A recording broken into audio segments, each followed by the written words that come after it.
Assalamualaikum warahmatullahi wabarakatuh. Kami dari kelompok 6 ingin mempresentasikan tugas fikih. Judul: menjelaskan pengertian al-dariyah, uruf dan istishab. Latar belakang.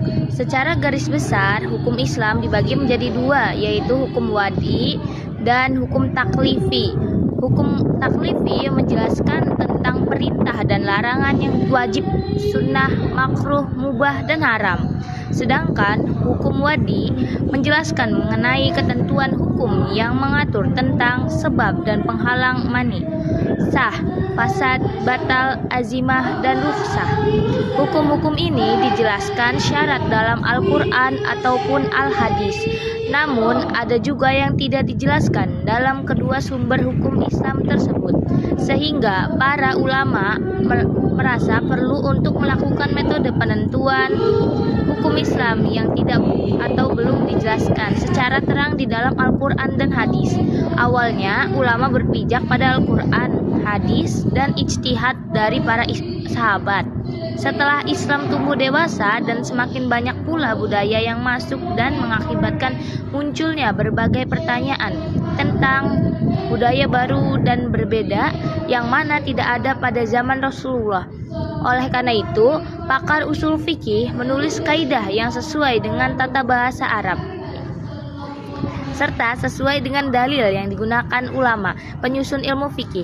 Ilmu usul fikih mulai tumbuh dan berkembang seiring dengan menyebarnya Islam di luar wilayah Jazirah Arab. Perlu adanya penelitian usul fikih karena banyaknya budaya dari luar yang baru dan berbeda, bahkan bertentangan dengan kebudayaan di Jazirah Arab. Tentu hal semacam ini menjadi suatu kebutuhan warga setempat yang belum begitu memahami dan tahu tentang ajaran Islam. Sehingga banyak upaya para ulama untuk memecahkan masalah-masalah tersebut yang berlandaskan metode penerapan hukum Islam di luar Al-Quran, hadis, ijma, dan qiyas. Rumus masalah. Yang pertama, apa pengertian al-dariyah? Yang kedua, apa yang dimaksud dengan uruf? Yang ketiga, apa pengertian istishab? Pengertian al-dariyah. Definisi dari Saddut al-dariyah adalah menghambat segala sesuatu yang menjadi jalan kerusakan.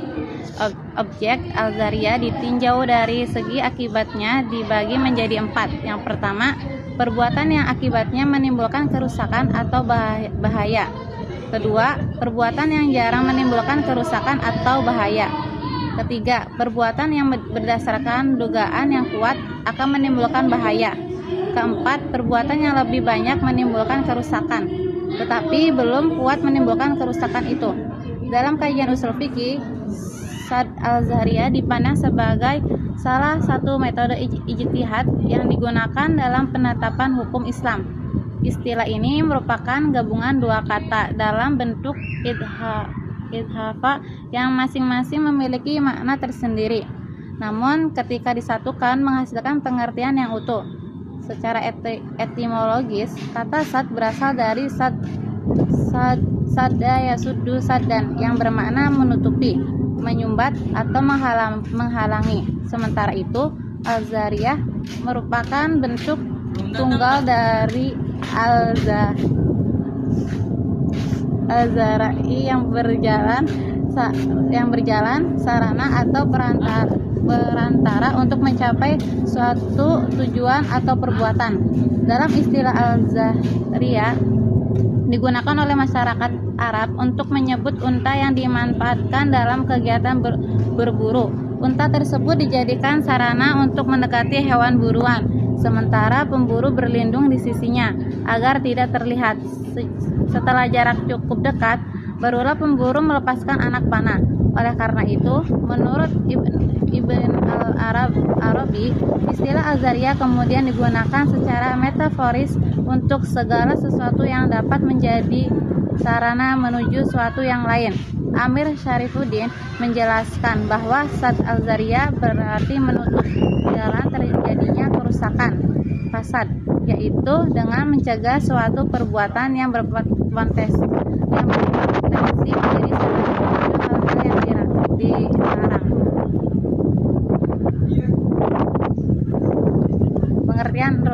Definisi uruf dilihat secara bahasa memiliki arti adalah paling tingginya sesuatu. Allah berfirman dalam surat Ar-Ra'd ayat 46 yang artinya, Dan di atas Al-A'raf itu ada orang-orang yang mengenal masing-masing dari dua golongan itu dengan tanda-tanda mereka. Adapun pendapat lain yang mengatakan uruf secara bahasa itu kelazimanan atas suatu kebiasaan yang dilakukan, sedangkan uruf menurut istilah yaitu sesuatu yang menjadi tradisi di kalangan manusia dan mereka menjalankan dengan perbuatan dan ucapan yang sudah terbiasa di antara mereka. Hal ini mencakup uruf amali dan qauli. Dengan kata lain, uruf merupakan apa yang dikenal manusia dan berlaku padanya, baik berupa perkataan, perbuatan, ataupun meninggalkan sesuatu. Dapat diartikan, uruf ialah sesuatu yang telah diketahui oleh orang banyak dan dikerjakan oleh mereka, baik itu dari ucapan ataupun perlakuan, atau sesuatu yang ditinggalkan. Abdul Wahab Khalaf mendefinisikan uruf sebagai sesuatu yang dikenali dan dilakukan oleh manusia tersebut, baik segi perkataan, perbuatan, termasuk juga pada suatu yang mereka tinggalkan. Uruf memiliki kunci pengertian bahwa ia tidak terlihat dari segi kuantitas pengulangan suatu perbuatan yang dilakukan, namun tepatnya dari segi apakah perbuatan tersebut sudah dikenali dan dilakukan oleh orang banyak.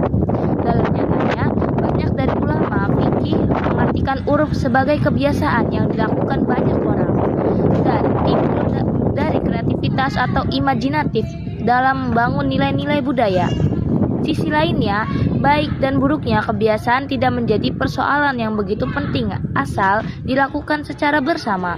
Maka kebiasaan yang seperti ini termasuk kategori uruf. Secara definitif, uruf dalam ilmu usul fikih disinonimkan dengan adat setelah diserap ke dalam bahasa Indonesia, yaitu menjadi adat. Dapat dilihat dari penjelasan Abdul Wahab Khalaf yang menegaskan secara syariat tidaklah terdapat perbedaan antara uruf dan adat. Jika ditelisik pada segi penggunaan dan akar katanya, akar kata adat yaitu ada ya'udu, yang berarti pengulangan. Bila sesuatu yang baru dilakukan satu kali, belum dapat dinamakan sebagai adat.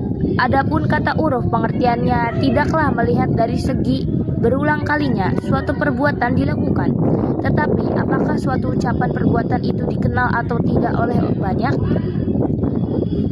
Secara bahasa, uruf memiliki arti sesuatu yang tinggi atau dikenal. Hal ini sebagaimana disebutkan dalam Quran surat Al-A'raf ayat 46.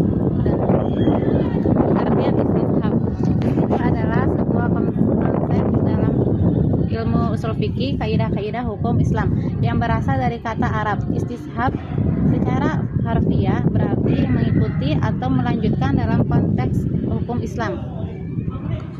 Istishab mengacu pada prinsip yang menyatakan bahwa suatu keadaan hukum yang telah ada atau suatu fakta tetap dianggap berlaku sampai ada bukti atau dalil yang menunjukkan sebaliknya. Metode yang digunakan untuk mempertahankan hukum yang sudah ada dalam situasi di mana tidak ada dalil baru yang mengubahnya. Dasar hukum istishab didasarkan pada kaidah hukum yang menyatakan bahwa hukum yang telah ditetapkan tetap ada sampai ada dalil yang mengubahnya. Istishab merupakan salah satu metode ijtihad yang digunakan untuk menetapkan hukum suatu perkara dengan cara mempertahankan hukum yang telah ada sebelumnya. Selama tidak ada dalil yang jelas yang mengubahnya, prinsip ini didasarkan pada asumsi bahwa sesuatu yang telah terjadi akan terus berlangsung sampai ada bukti yang menunjukkan perubahan. Contoh penerapan dari istishab ialah hukum asal suatu harta adalah milik pemiliknya.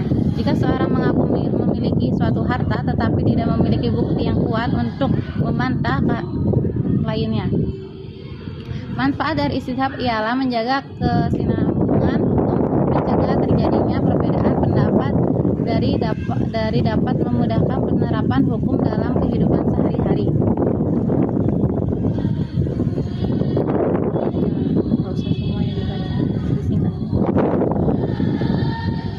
Kesimpulan, yang pertama, hal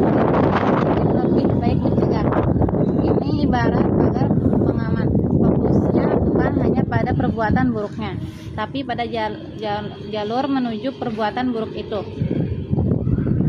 Yang kedua, al-uruf, menghargai kebiasaan yang baik di masyarakat. Ini adalah penghubung hukum dengan realitas budaya setempat. Hukum Islam mengakui bahwa tradisi dan kebiasaan masyarakat yang baik dan tidak melanggar nilai-nilai agama bisa dijadikan pertimbangan.